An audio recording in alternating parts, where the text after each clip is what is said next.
This episode is brought to you by Trailer Park Yard Games, where over 28 games are delivered directly to your party. We park the trailer, you party. No, the other day I asked my assistant to get my Rolodex for me. And she looked at me like I had 5 heads. Yes. And I said, you know what, it's a set of numbers and they're on 3x5 cards, and she got this look of shock on her face because she didn't know what it was, so she threw it out. Did you need it so you could page somebody? No, I needed a phone number that was in there a long time ago. I didn't put in my phone. And so we had to go recreate it because she just thought it was a relic and got rid of it. Well, she probably needed to. So, yeah. I'm sure if you ask the kid nowadays, like, what's your MySpace? They would be, Let's have a chat, talk this and that with PB and Jaisy.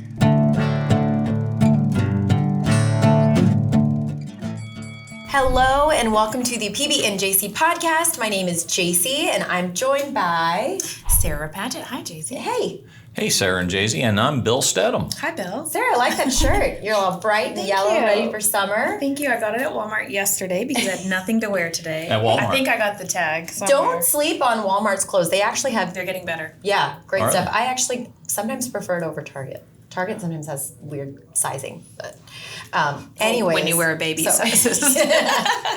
So when I was in college, I got my dog, Chloe. She's an old girl now. But I didn't grow up with a dog. And so initially my parents did not like my dog. I promise this story has relevance. I'm trying to sit here and figure out how is this relevant to what we're talking about.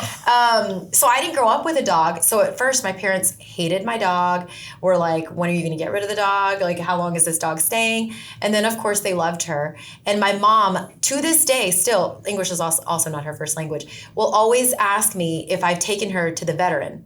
And I'm like, Mom, I think you mean veterinarian. And so I've tried to get her to just say vet, but she wants to sound smart and say veteran. Say the whole word. But anyways, all that to say, we're actually going to be talking about veterans today, not veterinarians. We're joined by Tim Milligan, who has been doing a lot of great stuff for veterans here in Mansfield. Thanks for being here. Well, thank you for having me. Hi, Tim. Yes. Do you want to introduce yourself and a little bit of what you're doing, your history, all that? I can do that. Well, my name is Tim Milligan. I've been in Mansfield about 25 years, and only recently got involved with veterans. And it happened because a guy named Daryl Haynes, who used to be on the city council here, invited me to breakfast, and he goes, Tim, we're looking at building a veterans memorial, and you'd be perfect to be involved in that. You got voluntold. Yeah. Well, it gets better. So I said, well, that's cool, but I'm busy and I've got businesses. I travel all the time. So when you get to it, let me know. And then a guy named David Cook, I ended up having breakfast with him. And he goes, Tim, and I really had met with him on a different matter because I wanted to complain about something. but he changed it and goes, hey, we got this veteran memorial thing. We need somebody to help push this along. You'd be perfect for that job. I said, well, I already have a job. I've got things to do. You need to stop going to breakfast, Tim. And what a good politician. You came in to complain and you walked out with a job. I know, and you didn't expect that. I didn't, but things happen. And so I got to thinking about it. I said, okay, well, this can't be that hard to do. So, but it is. And so you start figuring these things out, and we moved. We had to go find attorneys to get a 501c3. We had to get all the paperwork done and corporation documents. And then once you get all that done, you got to figure out, well, what am I going to build? What is the memorial? Well, everybody has an opinion about how you ought to do that and what it ought to look like, where it ought to be. So you have to navigate through some of that. And that's probably more than you wanted to know, but that's how we got to kind of where we are today. That's an interesting part. I want to hear more about that as we go on, because that's just something that I'm very interested in on how all that works. Well, and I never was very, I guess, aware of what all went into Memorial. And then we had a Century 21 event in Washington, D.C., and we went on this tour, and it was all the memorials around D.C., or some of them. And they were talking about what all goes into creating them and the different elements and, reflection. And it's not just, here's a statue or here's a plaque. Like, there was a lot that went into it. So So tell us a little bit about that. Have y'all started design process and have some stuff in the works there? Yeah, so about a year and a half, 2 years ago, we met with the city's Parks and Planning Department and said, okay, what are your opinions about how we do this? And so, well, let's get the UTA involved. And so we got the grad design guys from the grad school over there to come and build some mock-ups. And they did a pretty good job. Awesome. And that was kind of cool. UTA, making us look good. Yeah. I went to UTA. Oh, well, there you go. My husband works at UTA. So we have a connection. Yeah. But so they did a pretty nice job of coming up with some modeling based on the terrain and the landscape of the site that we had chosen.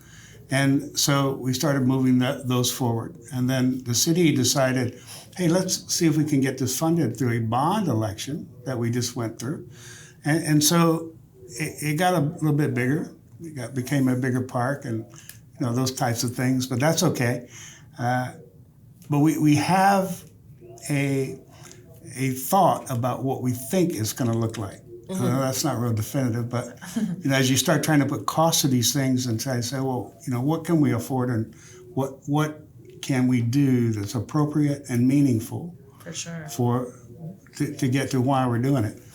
So we're kind of in that stage right now where we're saying, okay, let's step back for a second because the bond was not successful for a lot of reasons. None of them which had anything to do with veterans. I bet it was more timing, the fact that property taxes are up and assessments are up. Well, and for anybody that doesn't know, when you're in that bond package, it's basically you're trying to get the city to fund whatever you're doing, right? Right. Okay. So it goes in front of the city and it gets voted no. Right. Okay. Mm-hmm. So then what do you do? So yeah, well, the city voted yes, but the citizens voted no. Okay. Right. So we had started, when we started this project, so we'll just fund it ourselves. We'll go raise the money to do this. And then we took this divergent or this other path that says, hey, let's see if we can do a bond. And so that didn't work for us, but we'll come back to the private funding and get that done. Because you got to remember, it's not the 100 strokes against the stone that broke it. It's the last stroke. 100% correct. Wow. That reminds me of Acres of Diamonds, where the individual gave up 2 or 3 feet short of hitting the world's largest diamond mine, sold it, and went off, and the next person came in a short period of time, became one of the richest people in the world. That's right.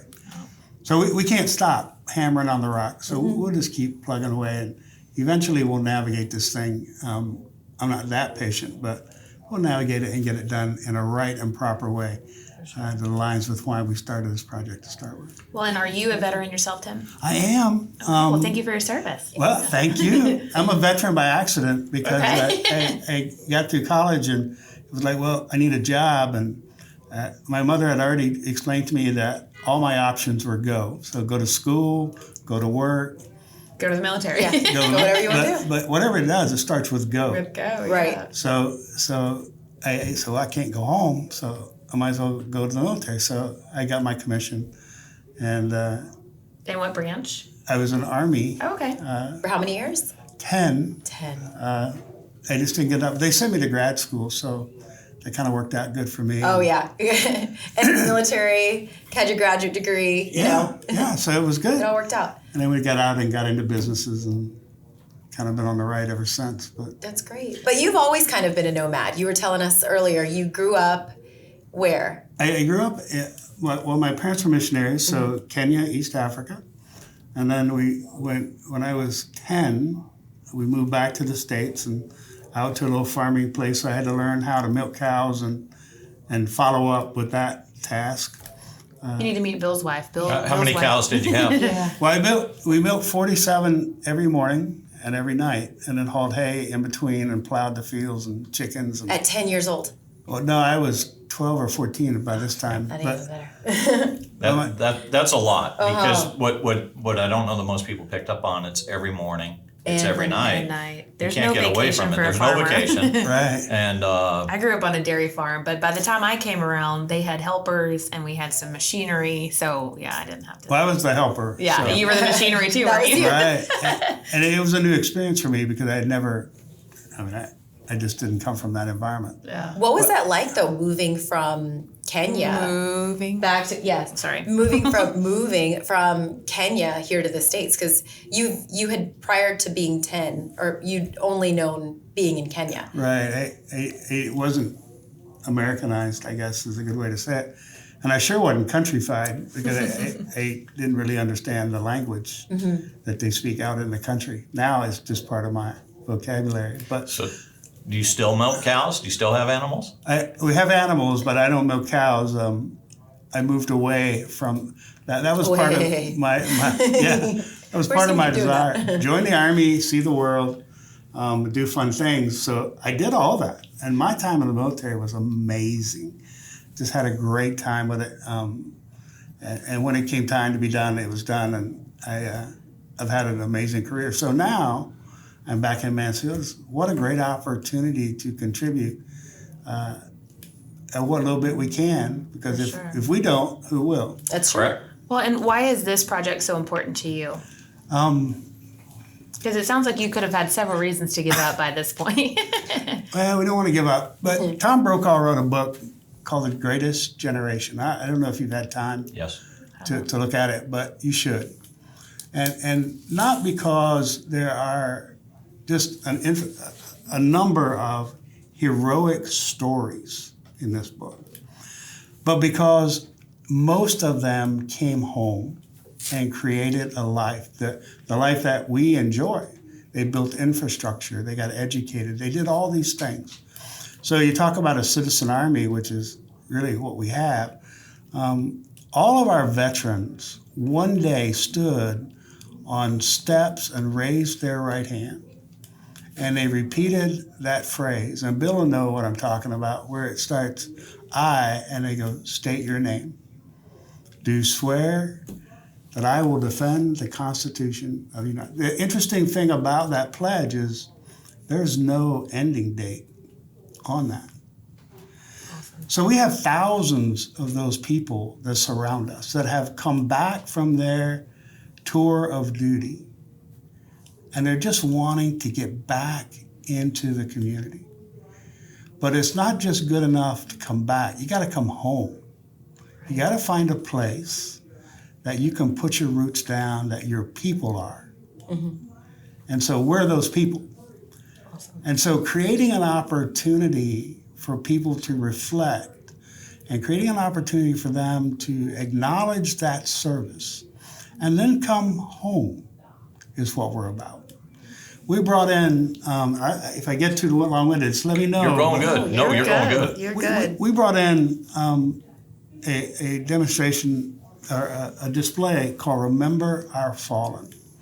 And we did it at Veterans Day, and we'll do it again this year. The foundation sponsors that, and we bring it in.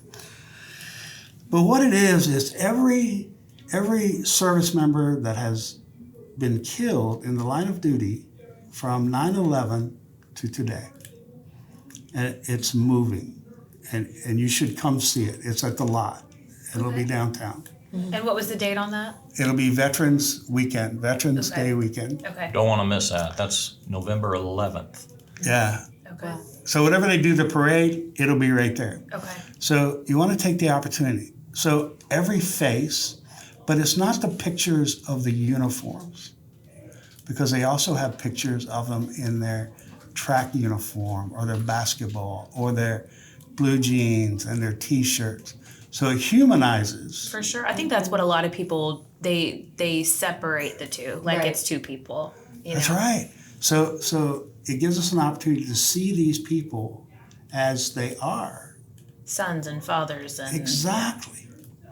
So we bring that. and mothers and sisters. Sorry, Yeah. I wasn't trying to be. Well, Dare you, Sarah. You of all people. Yeah. I know. So you work your way around, and it takes up the whole lot. So you work your way around, and you have all these banners and pictures of all these people who have sacrificed for us. And then you get to the end. And at the end, there's a different colored banner. Now, these are folks that, for whatever reason, they came back, but they didn't come home, and they committed suicide. So PTSD. And those numbers are scary high. It is scary high. And as a community, we have to find a way to get people back home, to get them back into what we value and the things that we like to do and the persona that we have that says, hey, come be a part of us. A connection, A connection. So you talk about a memorial. What better way than to be walking with your grandfather or your father or your child and have them go, hey, Grandpa, what was this about? Awesome. And then they can I want to empty my wallet, Tim. You can have all my money.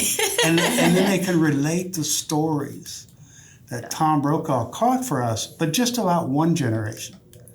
Look at the generations that we have now who just came through 20 plus years of desert warfare. And on our foundation, we have original Navy SEALs. Oh, wow. These are little guys that crawled through the tunnels and did all the nasty stuff.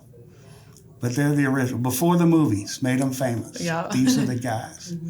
We have guys who have spent 20 or 30 years in the military service who now have joined our foundation to come and say, how can we help? Awesome. And it is, with that group, it's not about the money. It's about how can I serve again to help people come home. Well, I sure want to be a part of it. I did not know anything about this bush, about this foundation, about anything, and I would love to be able to get back. I would love to be able to get back involved again. Yep. And Y'all are going to need to go to breakfast, so Tim can. Oh, yes. Then you can. I don't have anything to complain about, so they can't. Right. So how does somebody get involved? So whether they're a veteran or not, what does getting involved look like? So getting involved, we have a Facebook. Now I'm not a real tech savvy guy, right? There's folks that can do that for me. But we have a website, we have websites, we have Facebook, we have all those normal connections. Okay. And so we try to be visible in the community so we can talk about veteran causes and veteran things. Okay. And I'm not a veteran expert. I just happen to be one by accident. And then somebody convinced me that, hey, if you don't do it, who's gonna? But you can get involved by coming to the veteran activities this Sunday, this weekend. I'd have to look it up, but we're gonna put flags on every veteran's grave in our cemetery. Oh, wow. That's awesome. So it's not big things that make the difference. It's the little things that make it. We'll find big donors. That'll come. That'll come. I'm not really worried about that. What we're looking also to do, though, is get an opportunity for other people to engage. So maybe a brick, a bench, or whatever it is. Well, just general awareness, because a lot of like our generation, I remember a little bit of Desert Storm and then, a little bit of course, 9/11 and things like that. But we didn't get to see that. Like my dad wasn't, he was active military when I was younger or before I was born. Right. But I never got to see war. I never got to see, which I'm blessed for that. But I never, at the same time, I'm disconnected a little bit. And so I do have to rely on other people to say, hey, this is what it's like. This is what they did for you. We take that freedom for granted, for sure. Well, it's a great story. So your father went off and served and came back and then reconnected to his community. For sure. And that's what this book is about. And I'm not promoting a book. I'm just saying, if you want to read about great stories, people who were common, simple folk,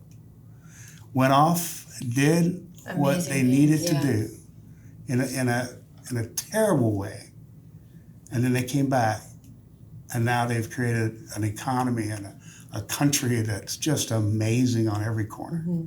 And we still have those people today doing that.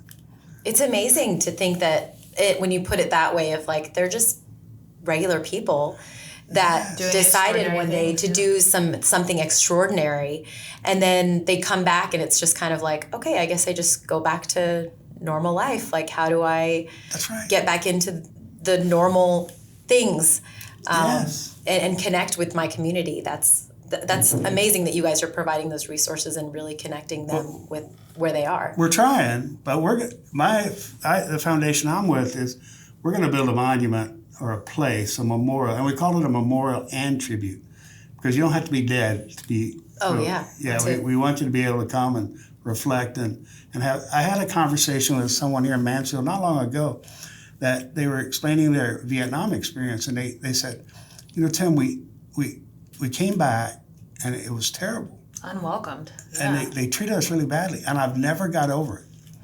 Now, this guy is older than me, and that's just not how it ought to be. Right. These folks came back, and they were reintegrated. Our Desert Storm and or the Sand Wars, they came back and they were integrated in. But we're fixing to lose this generation of the world wars. Those guys are pushing hundreds now, and the next ones that'll go will be our Vietnam guys, and then all the other little conflicts that were around the world at those times, and we don't want to lose that history. I was touring a museum with my kids a while back, and one of them looked over and they pointed at a vehicle and said, "Dad, what is that?" I said, "Well, son, I used to ride in that." And it was ironic to me that things that I used to use, the tools that I had to go do warfighting things, were now in the museum. Yeah. It's like, Things have come a That's long when way. you know why your beard is gray, Yeah. right? I know. Well, you just don't understand what they don't know. The other day, I asked my assistant to get my Rolodex for me. And she looked at me like I had 5 heads. Yes. And I said, you know what? It's a set of numbers, and they're on 3x5 cards, and she got this look of shock on her face because she didn't know what it was, so she threw it out. Did you need it so you could page somebody? No, I needed a phone number that was in there a long time ago. I didn't put in my phone. And so we had to go recreate it because she just thought it was a relic and got rid of it. Well, she probably needed to. So, yeah. I'm sure if you asked a kid nowadays, like, what's your MySpace, they would be like, What? This is my space, okay? This is it. Well, we have a little segment that we like to call. Tales from the Lockbox. And this is usually when we share funny stories. This one's really, really short and simple, but it made me laugh really hard. My friend and I won't name her, but her name's Michelle Creech, and she's been on this podcast before. And we were at a casino, and her husband was military as well, and so she's a loan officer, does a ton of VA loans, so very much in that world. And so she's very aware of service members and constantly saying, thank you for your service. Well, she taps me on the shoulder. She's like, "Hey, you need to go tell that guy thank you for his service." And it's a guy sitting at a slot machine in a casino. And I get about from me to you, and I'm like, "Michelle, he's in camo like a hunter, not military camo. So I'm not going to thank him for his service." And so that was it. Yeah, Michelle thought a deer hunter. I guess, yeah. It's unlike Thank you Michelle. for providing for your family Yes. by killing deer. Do you Well- have any, interesting stories? You've kind of been everywhere, so. I'm always reminded, and I speak often around different things, but I made a talk the other day, and I go, "Now this is going to be a Paul Harvey moment," and the crowd didn't understand what I was talking about. They looked at me like, "What do you mean a Paul Harvey moment?" And if you remember, Paul, I was going to say, The rest that's, of the Looking at story. you. that's so crazy that no one knows who Paul Harvey is. Dang, I left my phone in the other Rest of room. the I need to Google story. it. yeah. So Paul Harvey always would tell this intricate, I know fascinating- Steve Harvey. Yeah. Yeah, no, Paul Harvey would capture, he would draw you in, and then after he got right to the end of the story, and then he'd go, "Now, the rest of the story." And then he would give you the punchline or Give you the close- meat. The part that Potatoes. ties it all together. Yeah, I promise you, if you've ever listened to Paul Harvey in that voice, you would know what I mean when I say it's a Paul Harvey moment. Yeah. So every now and then I have Paul Harvey moments where the rest of the story. And so when it comes to a veteran memorial, just stay tuned for a Paul Harvey The rest of the moment. We're story. gonna Awesome. Yeah. We I can't love wait. it. We That's can't wait. awesome. Now we're going to level up now. Yeah, let me level up a little bit. And what I'm going to do today is read a series of quotes, and I'm not going to tribute back every quote to the person who said it, but let me just go through the quotes. "America without her soldiers would be like God without his angels. There is nothing more nobler than risking your life for your country. I've long believed that sacrifice is the pinnacle of patriotism. This nation will remain the land of the free only so long as it's the home of the brave." And lastly, from Lee Greenwood, "God bless the USA. I'm proud to be an American, where at least I know I'm free. And I won't forget the men who died that gave that right to me. Amen. Yes. Well, and we want to thank you for your time and spreading awareness, all the veterans and service members. Bill, thank you for your service. Thank Yes. And we never meant to skip over that at all. But this time, when you guys are listening to this, we probably have just celebrated 4th of July. So I hope you guys had a great celebration. But stay tuned. It's Mansfield Veterans Memorial Foundation. Is that right? Yeah. For the rest of the story. Okay. Yes. I'm And going to have to we'll- look that up too. We'll be sure to link down below resources where you can find out how to get involved, how to support, and to maybe even get connected if you are a veteran and just want to get more into the community and find a home. Awesome. Perfect. Thank you so much. Yes. We Thank appreciate y'all. you. Thank y'all so much for listening. Be sure to like and subscribe and share with all your friends. And PB and JC, we out. Yep. Just had a chat, talk this and that with PB and JC.